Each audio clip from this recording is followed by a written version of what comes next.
What is up, everyone? Welcome to Crypto Capital Venture. Today, I have a really cool guest who doesn't really need an introduction, but he definitely deserves it.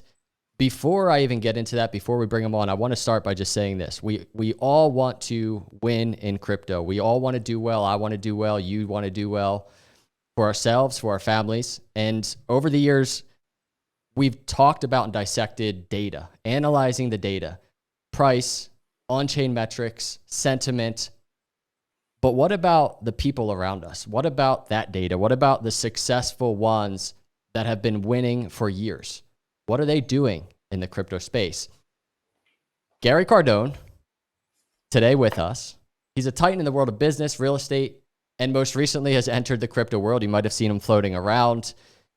And Gary, I promise you're more than just data, but welcome to the channel, man. Thank you, Dan. Thanks. Good to be here. Yeah, Good to be. I really appreciate you cruising through, man. Yeah, happy to be here, man. And just the little conversation we had in the 5 minutes while we were all setting up our equipment is really good to get to know you.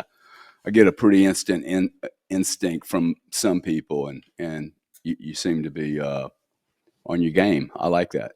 I appreciate that. Well, you seem to be on your game. I was just telling you, for me, at least, you came out of nowhere in terms of the content that you're putting out there. And it's been enjoyable for me, refreshing for me, because like I said in the intro, I'm always looking for data, and especially from those that have just been killing it. You know, what is their perspective?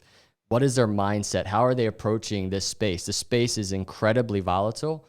And I want to start in the kind of intro foundationally to the video, really picking your brain. I know my audience that's watching the video is also wondering the same thing. Over the years, I've kind of looked at, and let me know if you agree or disagree. I've kind of looked at this space as like this opportunity where people like me, individuals, have this opportunity to kind of act like mini VCs. And we're able to get into this technology at such an early stage, find our own risk tolerance, and jump into the space. So you have this background, a very successful background, which please feel free to kind of intertwine into your answer. You have this risk reward mindset. You have this supply demand mindset. I really want your take on what is the best way to approach this early stage space based on all of your experience. Well, that's a heavy duty question. Wow, you just get right to it. I mean, I think it is a really heavy question. First off, thank you for having me. So far, I would say that most of the people in this space, maybe I shouldn't say it that way, but I think people aren't really understanding what this space is really about. And the reason I say that is because I think if they knew how large it was and how this industry is allowing you to do things that, like you said, hey, like a small VC. Well, that's never been available to any investor. Okay, where you could have 12 years to study a subject matter that nobody else has any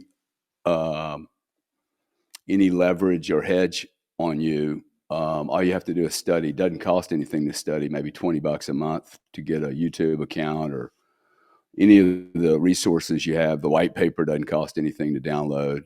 Like this has never happened for me in my career. Okay, I've had to like either have a sponsor or move across the world, take monster risk with my career, which I was always pretty comfortable with. See, I like that. I like taking monster risk with my career because the pool of people that want to do that is very, very, very skinny when you really boil it down. And I think that's like this space also. I think this space has pulled in. People talk about going down the rabbit hole. I actually think if you examine what happens to these people, they actually are pulled into this rabbit hole. And you've been doing this longer than me. If that resonates with you, I'd love to chat about it. But I think there's something about, to your point, the data, the thesis of Bitcoin and this decentralized, no single authority, finite supply, First off, there is no product on the planet that has those characteristics. I've been doing this my whole life, chasing a deal like this that I didn't have to overpay for. Okay, this is it. You if you go to your grave, if you're 40 and you go to your grave at 65 going, gosh, I really passed up on that Bitcoin thing. I'm telling you, you had a chance to front run the whole deal, because like very similar to people not wanting to risk their careers on big change and taking risk, which is really how I've made most of my money in my life. I think this is the same thing, that it takes either someone who's really angry with the old system or someone that's intellectually very stimulated and gets pulled into this rabbit hole because, hey, look, there's a vortex of attraction, right? There's a gravity of freedom, democracy. I mean, I've never been the big guy. I've always had to, really fight for my position in the marketplace. Um, and I can say honestly that this industry is probably the easiest industry I've ever been able to come into. Have not had to have massive amounts of capital. That's a big deal, okay? To be able to walk into a multi-trillion-dollar business and someone has $50 and they can participate, that's a big deal. Now, you may say, well, $50. Look, when you spend $50 a year on Starbucks, it has zero value. You're not even going to share it with your girlfriend. Hey, gosh, I went to the Starbucks one day and had a Starbucks and spent $50 last year. But if you were to invest that slowly over time, instead of drinking it and then peeing it out, like the investment thesis for that, for compounding, had no one at the age of 20, 25, 30, 35, 40, 45, 50, when I'm starting to make real money, helping me with what the hell to do with it. Now, and like I have burned through so much money, it would make you want to puke. The cool thing about me is I can outproduce my stupidity. So, but most people don't have that deal. So, dude, I just think it's like I chase big industries that are up for disruption, and this is the Godzilla of industries that not only is it disrupting itself, if you notice, right? Even some of the paradigms of 10 years ago are being challenged socially in this community, and no one will be right or wrong, okay? There's going to be shades of gray on this thing. But the real disruption is all other legacy businesses. And that, if you just add 1 trillion to it, it's a big deal, okay? But you're more likely to add 100 trillion in things that change, industries that change, and you don't need a big piece of that to get really wealthy, okay? And by wealth, I mean free, your voice isn't controlled. If the government comes after you, you can still say, hey, I didn't do anything wrong. Let's go to courtroom and prove it, right? That kind of stuff. That's the power of this decentralized world before we talk about the value of the community, which I think is a huge deal. Yeah. I don't know I if I answered your question, but it's like it is exciting to me. Like I love changing markets. yeah. I think it's a very Well, opportunistic opportunity. I saw, I think in a recent interview, you called it a financial transfer mechanism. And I'm always tweeting like there's trillions getting ready to come into the space. And I think for me myself, I'm always trying to just figure out how do I want to be best positioned for this. A lot of that, and my, exposure to the market for me comes based off of my own experiences. A lot of it having to do with my own failures, like overextending myself, things like that.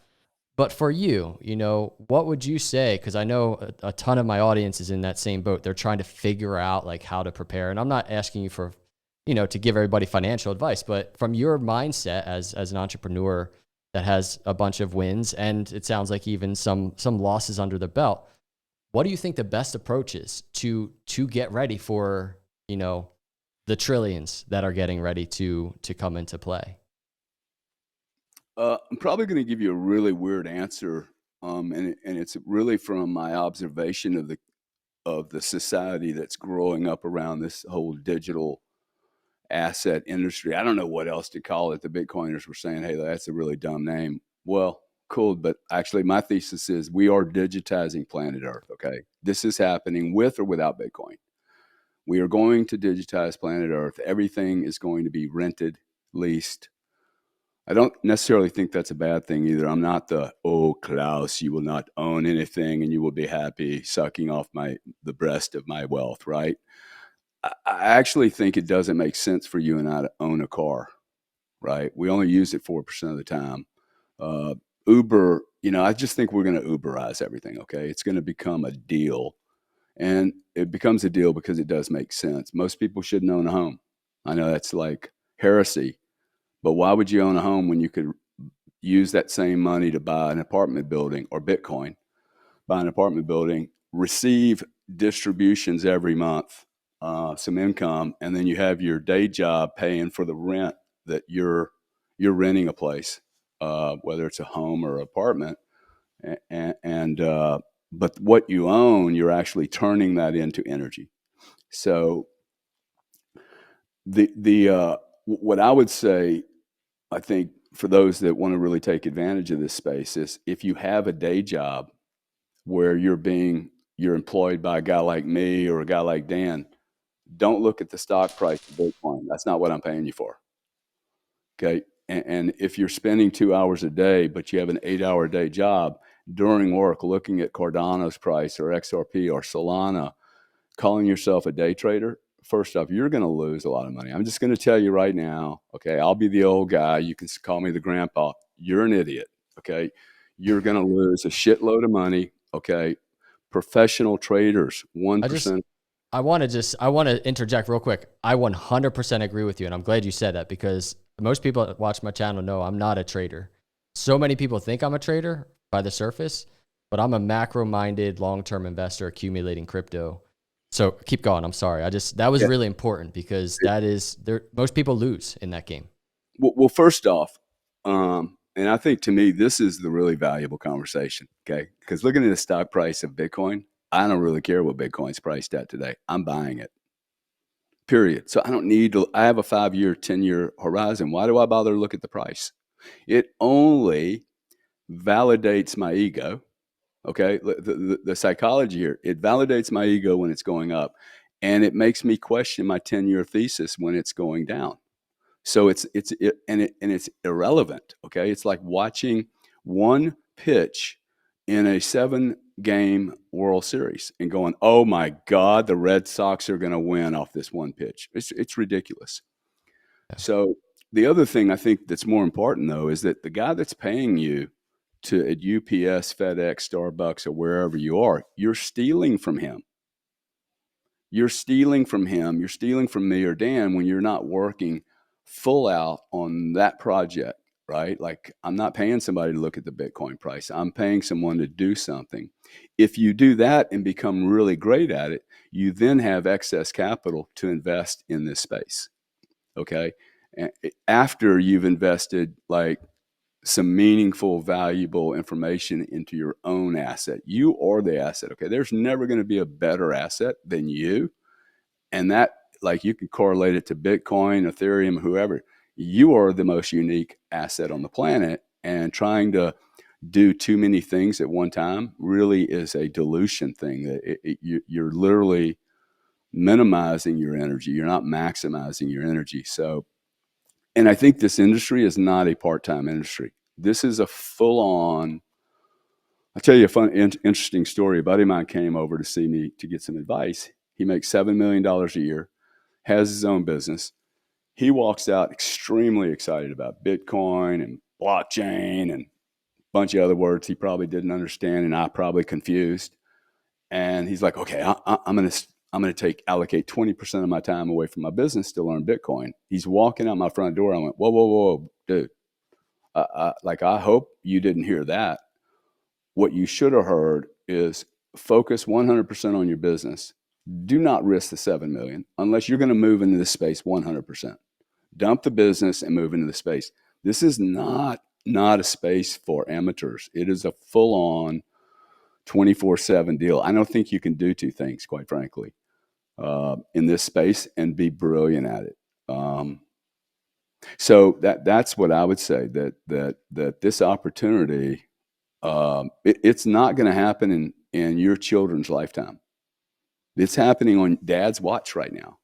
And the question is going to be, are you smart enough? Like I dumped a whole business, the chargeback business. I couldn't get out of that business fast enough because it was distracting me from what I really see as probably the biggest number of deals I'm going to do across my entire career. And I'm going to do them in a really, really short period of time. Yeah.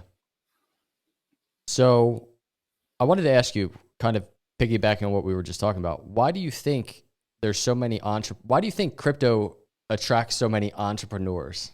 That's just something I noticed. I don't know if that's just because I'm an entrepreneur and I just kind of naturally connect with others, but it really just seems like even if they don't know they're an entrepreneur, they have that mindset, that type of risk tolerance. Why does it attract those people? Is that just because we're so early stage? Well, it'd be interesting to see the list of entrepreneurs you're talking about. I suspect half of them are gamblers, dude. Degenerate, speculative, not even speculators. I've speculated my whole life. That is a intelligent way to gamble. You study a market, do a white paper, get your VAR, value at risk. How much am I going to expose myself to? You have a third party looking at your books, making sure your risk management isn't out of control. That's really good. Most day traders don't have a third eye going, dude, you're over leveraged. This is ridiculous. Okay, let's do an assessment of just a what if. Nobody does what ifs. I haven't seen a tremendous amount of money walking around these streets saying, hey, look, I was day trading, right? You should see it Yeah. because those funds should be buying companies like I'm doing. Like, what am I doing? I'm not going for short-term earn. I'm buying companies, investing in whole teams of people to build solutions out in this space. So the entrepreneurs, I mean, and not to be argumentative with you, but what really fascinates me is how many guys like me are coming in this space. Okay, they're running a fund, $300 billion fund, all legacy stuff, and they just shut it down. Hey, we're done. I'm done. I'm moving in this other space because they're bright enough to know, hey, I can't bring this legacy baggage with me. It's a different game. That I find really, really fascinating. The Dan Tapiros, the Yuskos of the world. There's a lot of guys, and I don't think you've seen. I think you've seen the most rogue of us show up Yeah. early. Yeah. Wait till you see the next cats, dude. Yeah. These people are polished, bro. Well, They are monsters. Well, speaking of that, right? I mean, naturally, I'm starting to think about the Bitcoin ETF. I saw that you had Anthony Scaramucci on your channel recently. You guys were talking about that. I think he made a really good point how this is a product it's going to be sold, right? It's not going to be bought. What is your Well, take on that? What is your take on, is it as big of a deal as everybody's making it? And do you think it has a really big impact on the adoption that we're about to see? What are you thinking? well, I think this is adoption, right? I mean, you can't um, you can't say, "Hey, I want global adoption," and then go, "But BlackRock, Fidelity, BNY Mellon, Goldman Sachs, they're all evil, so they can't have their coins. And by the way, they're not going to self custody, so they're sinful. They're not purist, and it's not like, okay, I thought we wanted adoption. Adoption's not going to happen from South Africa, guys. Okay, maybe for $12, but it's just not the way adoption works. I have to remind everyone it took Visa, MasterCard 52 years to get 7 credit cards in your back pocket and have probably the most state governed, supported duopoly in the history of mankind. 52 years, right? So I think this is a much bigger project than people really understand. It's 7.5, 8 billion people, and it's going to disrupt areas that are just grossly inefficient. It's going to attract, go for the big money. Where is the For instance, AI, like AI should replace a pilot in an airplane, man. Okay, both commercial and private. Think about a private guy. Like you pay $185,000 a year for that second pilot. He gets sick. You got to pay him this. You got to pay him that. You got to pay him hotel rooms. Imagine if that's a robot. Woo, that's a big savings on an airplane. Okay, 200 grand a year. Never breaks. Doesn't get tired of flying. Doesn't have the same issues. Like I see this everywhere. I just see, so the ETF is a validation that there is desire by wealthy people, and I actually suggest that anybody that lost money on FTX, Celsius, or the other ones, that they sue the SEC, sue them like with razor claws, because I think that was not crypto money. I think that was legacy money like mine that was looking to go into the ETF, but the ETF had been blocked, stopped, delayed. And what do? They went to the VCs and they put the money in these other things, okay, into these scam projects that apparently no one was paying any attention to. FTC, SEC, FBI, DEI, CIA, none of them. Like, you would have had to have been crazy not to see this was a problem, right? And it went straight for the consumer.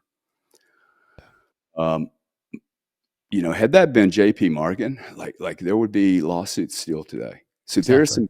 some actually of, hey, okay, these are big guys. They're going to come under the gun if they do shit that's, as egregious as this. My point is the regulator has not been ready here. Okay. They have. Well, is it?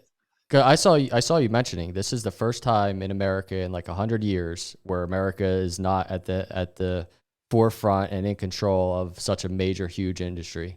And I wanted to ask you,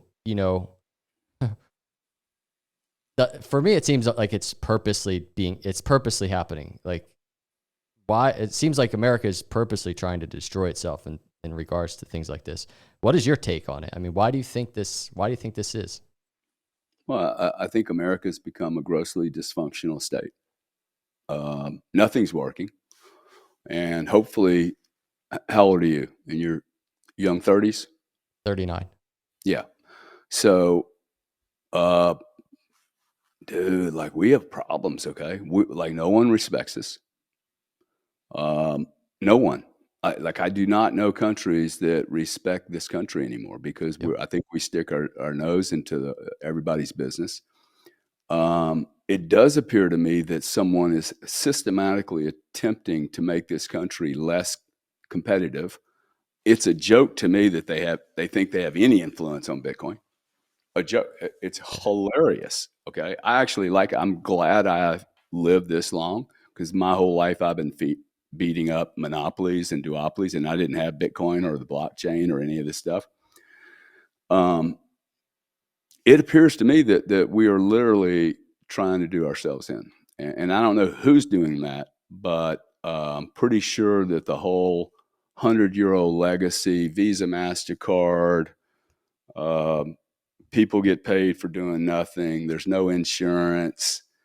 I saw the other day that a FedEx truck, since we've introduced rules that say that no policeman or judge has to convict somebody stealing anything under $800. And that started in San Francisco, California, Yep. Oregon. Now it's spread everywhere. It's in New York. You have a gang of 8 young boys on camera smashing a FedEx truck and just taking stuff from it, right? So imagine what's going on online. Yeah. I mean, so our system is failing, okay? This world, I haven't had any refunds, chargebacks, or disputes on Bitcoin. I have had nothing but 6 years of flawless execution, and in wallets, on its central exchanges, on FTX, on Binance, on Coinbase, and others. And I lost some money on FTX. I'm not whining about it. I understood that I was trying to diversify my risk, and I made a mistake. You Bitcoin only now, right? I think is that what I heard you. You I am Bitcoin. I like to look at it as Bitcoin first. Bitcoin first. Okay. Because I can't say Bitcoin only because I have treasury notes. I have a house that's priced Yeah, in dollars, right? I have a yeah, mortgage on that house. I mean, I have a lot of legacy assets it doesn't allow me to be Bitcoin only. Um, Now, on a savings front, like nobody ever asked me this. Hey, what do you think about equities? I hate them. Okay, I hate equities. I haven't made much money in equities. I'm not a good equities trader, and I think I just bring my knowledge into the equity space, going, this is a total crime scene. Equities. I helped build a Fortune 30 company, and I left, man. I left because I knew that I had to lie. In order to stay at the top in these public companies, you have to deceive the public about what's really going on. So I don't have any of that with Bitcoin. I own hundreds of Bitcoin. I'm proud of it. And somebody can try and come and take it away. I'm not ashamed of telling people I have hundreds of Bitcoin, and I'll have hundreds more. I think this is a once in a lifetime play where a 65-year-old guy that's got cash and assets um, tucked away after 30 or 40 years begins to look at his children. I think that's what's going to drive this monster. I look at my children and go, hey, I'm either going to turn my kids into, they're going to be broke when I die, or they're going to have, this is what I told Anthony. Scaramucci and I were at a dinner one night. He comes up, he said, hey man, I got a large position. Are we going to be okay, man? And I love him because behind closed doors, even though you have a large position, sometimes it's good to have a conversation. Dude, are we going to be okay? I got margin called 7 times last year, dude. Margin called for, like, I had to sell, large amounts of gold just to keep my Bitcoin. Um, Now, what I said to Anthony was, I said, look, Anthony, there's only 2 scenarios that can occur in our situation. If you and I are wrong, in 2050, my children are going to open up a trust document and it's going to say, gosh, you own hundreds of Bitcoin and it's not worth anything. And guess what? They grow up exactly like me and my twin brother. Nothing. We did okay. I suspect that's the way you grew up. I know Anthony grew up that way. And he just looked at me. His eyeballs were like, wow. And I said, if we're right, they have a bigger problem than being broke when they're 30 years old. Seriously, they have a bigger problem than inheriting $1 billion is a problem. And I bet Anthony ran back to his wife and said, let me tell you this idea. And so I think that's what this is about, right? So, when I get so full of Bitcoin, I won't stop myself from looking at. I mean, I think XRP is going to play a role here. They spent 8 years getting all the institutions in line, man. It's yeah, a load of work, let me tell you, right? Uh, I don't know a lot about the other. I mean, most of them are going to fail, but I don't think Bitcoin's going to take over the whole planet tomorrow morning. yeah, And I don't think Satoshi said that in the white paper either. Okay, peer to peer, but he never put a time zone on it. And to think that we're going to be Bitcoiners only tomorrow morning, that requires us to go Mad Max, man. Mad Max. I don't want to go Mad Max. Okay, the Bitcoin thesis isn't that important to me. We'll get there, but we don't have to do Mad Max yeah. just to be right. It wouldn't be worth it, I don't think. Do No, you agree? Or I do. I do. I mean, I if Bitcoin's worth $1 billion and we're living in a Mad Max world, like your Bitcoin's not worth anything. It's not a exactly. quality of life. Okay. Yeah, yeah. It doesn't need to go down that route at all. No. Well, yeah, but you see what we're doing. I mean, that's why I think your age people really have to get aggressive politically. Yeah, And I've never been political, but dude, we have to like start telling people, hey, I stop. know, man. I've been thinking the same thing. I don't even know how to go about it, but it's getting to that level, right? I don't Well, even know. That's a whole nother video. I have some ideas. I'm happy to uh, share them with you outside this conversation, but Yeah, would love your help because I think it's the people are going to follow you guys, yeah, your age guys, especially if you have a couple of old guys around you that are your hey man, it's my advisor over here, okay? And it's good to have those cats, man. Yeah. Yeah, let's do it. Yeah. I can't believe so we're already going on 30 minutes, which is crazy to me. I feel like we just started the thing. So we definitely have to do this more often, but I wanted to I have to throw this out there. I'm just really curious of your thoughts. You don't have to say it, but end of year, Bitcoin end of year, I mean it's a month and a half away. What do you think? And you think what's your prediction? Is it going to keep trending up? We're going to take a little bit of a break? Think we're going to get that ETF by January? What are your thoughts? Well, a month ago, I said we'd be at 57,000 December 31st. I hold that position. Okay. If I'm wrong, I join the crowd of a lot of other people that are wrong. If I'm right, awesome. I think we get I would place a small wager that we know about the ETF second week of December or this week, Yeah. either before Thanksgiving holiday or before the Christmas holiday. This is where these Wall Street and DC people work. They're thinking about, what villa they're going to go to in Aspen. Yeah. That will drive most of these decisions. Dude, this is an eventuality. I think if you start looking at, I think people should be paying attention to what's happening. Is the grayscale discount imploding? I think that's going to be the canary in the coal mine if you see that thing just shoot up one afternoon. Yeah. The seeding, I think the seeding is occurring. Notice how few people talk about the seeding of the ETF. Hey, how do you Yeah. fund that? And there are so many misunderstandings on this. People are talking about BlackRock front running the That's right. ETF for seeding. Dude, guys, they don't need to front run. They get no benefit from front running and buying it cheap. They just want to buy market. Yeah. That's all their goal is.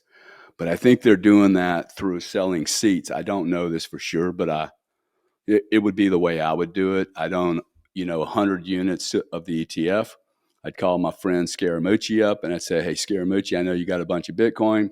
For $10 million, I'll sell you a portion of a seat in the exchange. You're going to get, X percentage of this fund. But in exchange, we need you to seed with Bitcoin, not with cash. Yeah. And that will be done, off the market, doesn't disturb the market. He's basically moving from one wallet to another wallet. You don't see it. I think that's probably the way you see that. But, as soon as it's live, dude, we're going to see Bitcoin and BlackRock or anyone else is going to have to balance every day. And Yeah. that's fascinating. We have never seen public companies on a public blockchain participate in a marketplace before. So Yeah. I'm so confident this thing's going to be here that I spend most of my day trying to figure out how to move assets around to be able to buy this stuff at 37,000, 36,000, 38,000. Yeah. People are being silly now. Oh gosh, I need to save $100. Like, what are you talking about, man? Like, just hit the offer, hit the offer, Yeah. just keep hitting the offer. I mean, like, um, I mean, for certain, dude, there is a tremendous amount of wealth that's going to come in this space. Yeah. Okay, people like my brother. My brother owns probably a reasonable amount of Bitcoin, but he received it as payment for something, and he was smart enough not to say, "No, I'm not taking your Bitcoin." I mean, how dumb is that, right? So he took it. He's holding it, but there's going to be a day when he looks at the price and it's not 37, it's 57, and he's going to be like, "Whoa, this thing's moving. It's moving away from me really hard." At least he's an honest enough guy. Somebody asked him in a space once, "Hey Grant, what does your brother's buying this shit every time it drops 10 cents? What is your number?" And he said, 16,000 is my number. And then he Wow. said, and really just I thought it was really honest in him. He said, "But if it hit 16, I probably couldn't pull the trigger." So these are scared investors, and they're scared because they don't understand, and they're trying to correlate this to the old world and make sense out of all their other investments. You just call your brother a scared investor? He's a little punk, man. He's a little baby girl. He'll tell you that real That's estate funny. investing is a coward's investment model. It's his words, not mine. I would never have said that, but he actually says that. It's not it's not exciting, real estate. It does not require, like, he has a massive network now. He has a very good picker, but real estate's, you do not have to be intellectually strong to be a great real estate player. You just have to keep accumulating Yeah. and use and quite frankly, real estate has some great benefits over Bitcoin that very few people talk about, like depreciation, 1031 exchange. Okay, like I don't have to pay taxes on it. I just keep rolling all the profits. Um, Amortization, probably it's going to benefit from tokens and tokenization and fractionization. That is what I think BlackRock's really here for. BlackRock's not here for Bitcoin, dude. BlackRock's here to tokenize every asset on the planet. Yeah. Yeah. Which is really exciting. You need a big player like that. I mean, if it could be Walmart, right? You need a large player that can bring substance to the market and truly make it global. Yeah. And it's happening going into this next cycle, which it's been years coming. It's crazy that we're actually having this conversation with such a short-term horizon. Before you, What do you think of the ETF? I'm really interested in like, do you think it gets delayed? Do you think we roll? And what impact does it have? I mean, I think it's been delayed, but I think they've kind of, there's too much pressure on Gary and the SEC at this stage where it's like, I don't think they can keep delaying anymore. I forget where I said it, but BlackRock seems confident even in December they're going to maybe get an approval. And when you have chatter like that floating through probably the higher ups in BlackRock, it's probably because it's going to happen. They can't delay anymore. And SEC, Gary, they've been racking up the losses, man. Yeah. And there's still there's fights going on, like Coinbase versus the SEC. Imagine they lose that one, which I think they're going to. I think that case it'll be dismissed, and they just don't have leverage, anymore. I don't think, and obviously there's no guarantees, but I think absolutely by January, if not what you said, December, which is just so good. It's so good for the industry as a whole. Totally. I mean, look, they may do January because it just stops anybody from playing the end of year game. There's a lot of money movement between December the 1st and December the 29th. The amount of money that moves around on Wall Street. These big Wall Street guys, why did they sell Amazon? Because they were cleaning their books up so they could make a bonus for the next year. They do things for very human reasons, but Joe Player doesn't understand. Oh, wow, there's a guy making $7 million a year. He's cleaning his books up. He's going to dump Bitcoin. You could see that. You could see a big dump before December, at the end of the year. Get rid of my losses. Probably aren't many losses anymore now. See, that's a problem. That is true. Now everybody's in the money. Yep. And so trying to get positioned. Yes. And so do you take those marks? Because see, they'll mark them into the year. They'll mark it at the end of the year and go, okay, you bought it at 16, you're up 17,000. Here's your bonus. January the 1st gets remarked on the first day. So they're just going to dump the position, liquidate it, monetize the profits, and then reload. And if that's January, dude, it's 4 weeks. Yeah. Right? It's right around the corner. Through the worst of it. Yep. And, Agreed. and that this asset didn't get destroyed. This asset should have gone to $8, dude. It really should have. I cannot tell you how many smart people I know on Wall Street going, man, this thing should have gotten ripped to shreds. It didn't.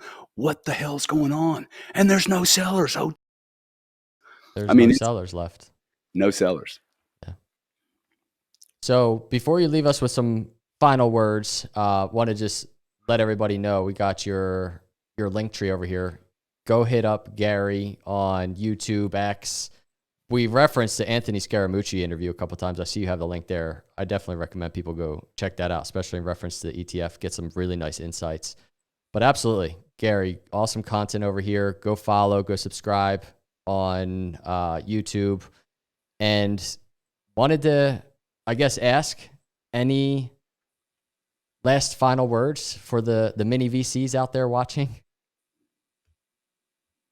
I think your dad's never had an opportunity like this ever. Your mom's never had an opportunity like this. I would take this really, really seriously. This is an industry that does not require you to go to college. You don't need any credentials. Like I will hire a 22-year-old kid. Like if you just finished college or you're just getting out of high school, and you're not going to be a rocket scientist, a bioengineer, or something that really, really a veterinarian that requires a heavy duty education. This is a ground zero opportunity. And the people that are going to be here in 5 years, they're going to be leaders in this industry, not because they were the smartest people, but because they put in the time back when there was no competition. They literally, I just hired a woman from an accounting firm, and she's my executive assistant, Becca. Some of you guys know her. And like her life has completely changed, man, in 4 months. Okay. She's met presidential candidates. She's met the Anthony Scaramucci's of the world. She like doesn't understand Bitcoin, can't read the Bitcoin white paper, and that's good for me to understand. Okay, she's struggling. How do we educate these people more rapidly? I need to send my whole team to school, right? Hey, go do a blockchain. I'm like, okay, well, who's going to do that? Dude, there's going to be people that build teaching seminars, how to do a wallet, how not to do a wallet, right? Just it's endless. The tax accounting forensics business I got, of course you're going to need this, right? Yeah. You're going to need all the tools that the legacy world needed. And that just, and a lot of those people are not going to come here. Yeah. So to me, it's, you don't even have to own the Bitcoin. I mean, you will end up being a Bitcoiner, I think, through this process, but being in the industry is more important than just being a hodler. Yeah. Like, but you know, I mean, because it provides a long 30-year career. And if you're lucky like me, you go do one of these and really begin to understand the fundamentals of an entire market. And then you can transition into another field. Like Yeah. I've been in 4 or 5 industries now. It's a really great way to have a career, dude. I'm always excited, Yeah. meeting new people. So I would say get rid of any of the bad players, actors you have around you, the doubting Thomases, the sinners. I mean, I sin. Okay, I'm not saying, but like you got to clean your up. This is a once in a lifetime opportunity. If you looked at this as a NFL game, right, major sport, but there's no requirements. Like all you got to do is show up. Well, you better be willing to train 7 days a week, because guys like me and you are training 7 days a week. This is a truly multi-hundred-trillion-dollar industry. Yeah. And you could come in here and get wiped out, right? Why would you do that? Yeah. So for me, I would slow the risk down too. I see people taking risk with tokens. I'm kind of like, hey, why didn't you just go to 7-Eleven and buy a lottery ticket? You probably would have had a better chance, man. They want those 1000x gains, man. Come on. Yeah, yeah, that's right. Well, listen, man, I really appreciate you cruising through. Again, we got to do this more often. It's going to get exciting too. Things are heating up going into the next year. So thank you for coming through. Appreciate you. Looking forward to doing this more. And if you're out there watching, again, go follow Gary on his socials. And I appreciate you all watching. Turn the notifications on. I'll see you in the next video. God bless.